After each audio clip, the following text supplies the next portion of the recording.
Greetings everyone, welcome to this new build guide. We are gonna take a look at the most hyped build of this league, I believe. It's Thea 3, or you can also do it on Carino 1, I believe it is also. I decided to do Thea 3 on this Sparke build because everyone is hyping this up. I saw MinMaxArpg do a video of a no-hit run with this, which I highly recommend because that's probably the route to go when we're going to take a look at that in a moment. And then Coffee Bean did a little bit more mapping version of it, and still, like, it's completely OP. And it's basically because of this base mod right here. Adds 80 base wilt damage, and you have it on both. And why is this so good? Because you're stacking up so many stacks of wilt on, where can you see them? Right there. And that's just adding up. Yeah, so that is ludicrous amount of extra damage. I set up this character in just a few hours. I had to level up a new character, I had to set everything up and then just buy all the gear. So it's not fully optimized, but I've taken a look at other builds, like copied from a bunch of creators, and I also copied out from MinMax video, his kill here. So as you can see, he has some things upgraded, but it is so far from optimal. And he also has link in there where someone used only 15k FE for their kill. And what do I recommend different from my build? Well, I realized when you're doing SS20, so if I go in here, where is SS20? Here, I go in for SS20, I killed him on my other character, my ultra tank one. So if you want a tanky version that will never die mapping and stuff like that, see? So I just need to dodge. Hopefully I don't die here in the beginning. And I dodge, dodge, dodge. He's phased. Now we just need to wait for him to do his spiel here. And I go and give back the here. And now he's in his first phase done. Obviously the first phase is gonna go a little bit faster, but I think I can double my damage just by doing a few changes here, which I will show you in a moment. He's gonna do his same abilities, just jump away each time, and you take this one, whoop, and see here, I can't see him. There we go. He's gonna shoot his beams here, which I always have problems with. Okay. See, you're gonna basically be, unless you have extreme defenses, most things here is gonna kill you. Yeah. So why even try to deal with them is my point here. And that was MinMax's idea also. He just went with no hit. And a big help with that is this candle mod. Like here, upon taking fatal damage, you have a 50% chance to keep one life. Yeah. So it's gonna proc, proc, proc together with blur. That gives a really low chance of you actually dying from a hit. So you're just praying. So it's not really a no-hit run. It's just I guess a fake no-hit run, because you can still get hit and survive because of these kind of cheating mechanics, I believe, or what I want to label them as. So we just want to stack more damage. So I was trying some middle ground here with energy shield and res. Yeah, don't do that. If you're doing this, just go full glass cannon. We don't care what our life is. We don't care of any defenses we can possibly get. We just want maximum damage. So gear, energy shield, and those are the ones that I've upgraded here because I thought that I was gonna cap my resistances, stuff like that. And if I rolled them correctly, I would have capped them. But I don't want to spend any more currency. I want to test other builds. So just take those away. Same thing here. Take all the way all these 1, 2, 3. That is 3 stats here, 2 stats there. There's 5 stats.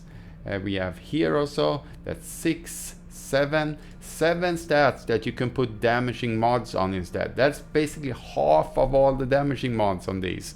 That means you're just gonna be probably doubling your DPS here. And the same on all your talents. Just don't take any energy shield wherever I took it here, because it's not needed. Just go for full glass cannon.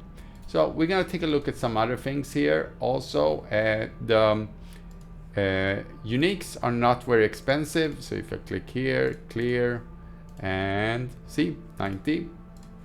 Here is a little bit more expensive if you want one with 70 here, but we go with 70. This one, and it's 500. So you can see here they're not very expensive. So obviously this one with blur effect, blur is really strong, but you don't need it. You can go with just the 400 version, or that was a corroded one, so probably less than. You want these for extra damage though. You want corruption curse and entangled pain. Make sure the downside doesn't affect. Actually attack and cost speed do affect us because of our activation.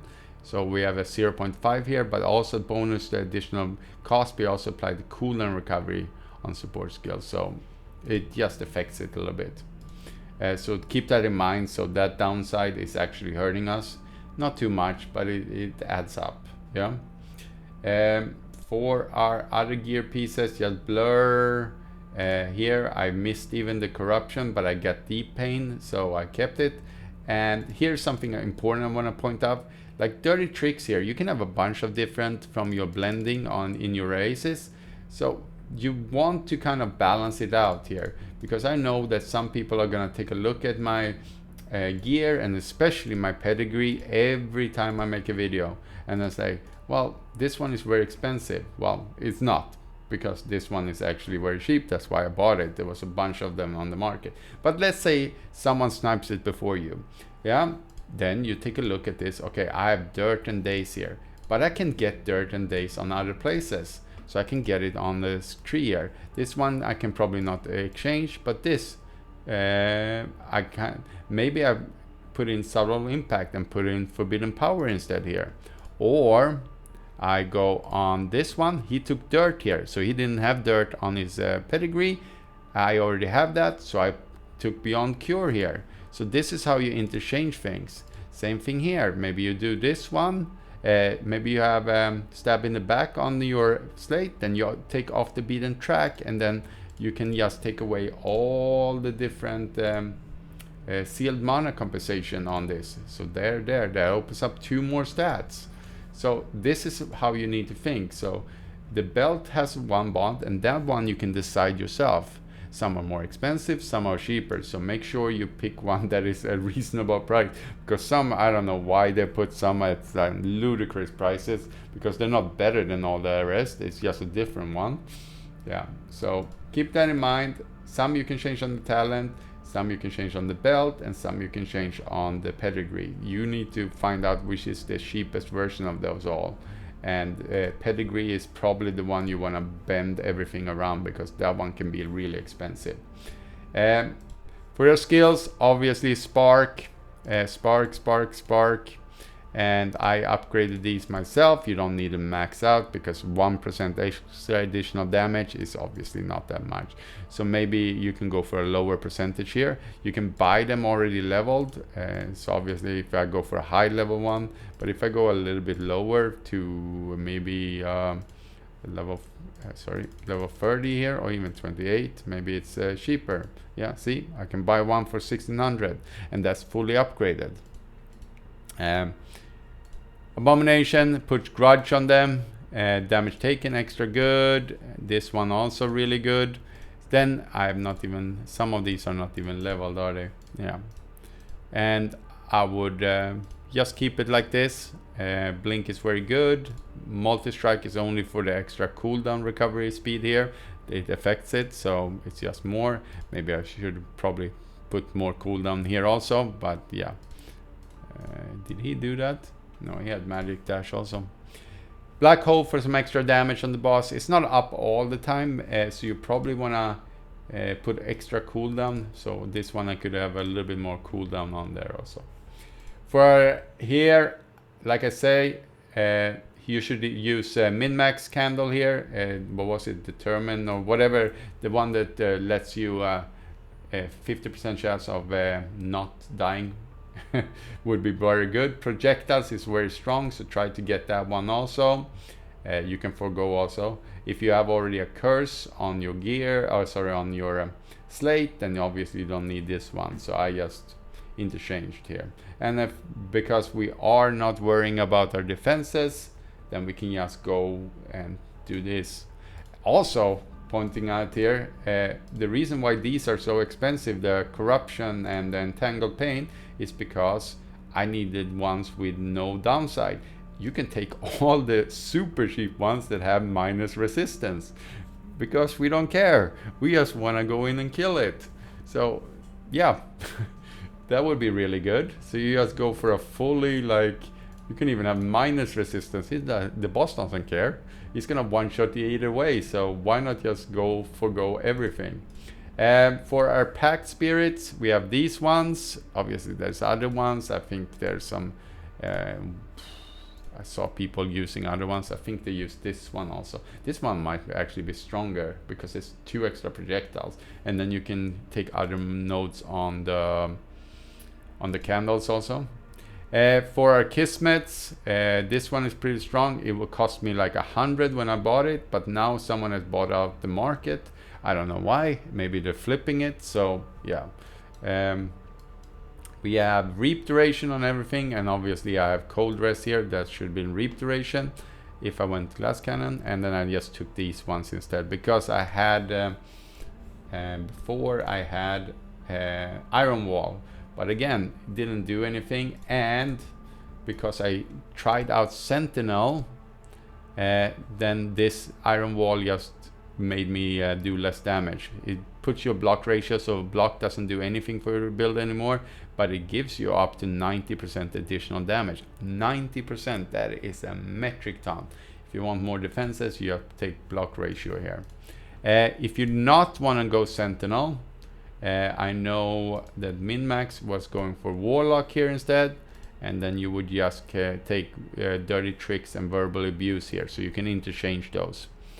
You can also go with Days, so whatever you don't have in your Pedigree, it gives you a little bit more freedom with the Pedigree, honestly. So it's gonna be the cheaper version, and then you just follow his. I'm gonna link his kill and his video, yeah, in the description below, so you can have that. Make sure that you just click on everything, and obviously I just imported my my pedigrees, or sorry, my hero memories from my previous build, so these are obviously not optimized. That's why also reason why I took Sentinel in the end, because it kind of synergized with my hero memories. So but fully not taking Sentinel and then just go fully Warlock here, and then have real damaging hero memories would probably be much stronger, because yeah, it adds up to more in the end, because you can just interchange the stats then a little bit easier. So hopefully this helps someone to kill SS20, because trust me, even if you have a immortal build, so basically like I had, it's just the bomb is just a one-shot mechanic in the SS20, and it is not a fun thing to have, even if you are as tanky as my previous build was. So good luck and happy hunting. Have a good one.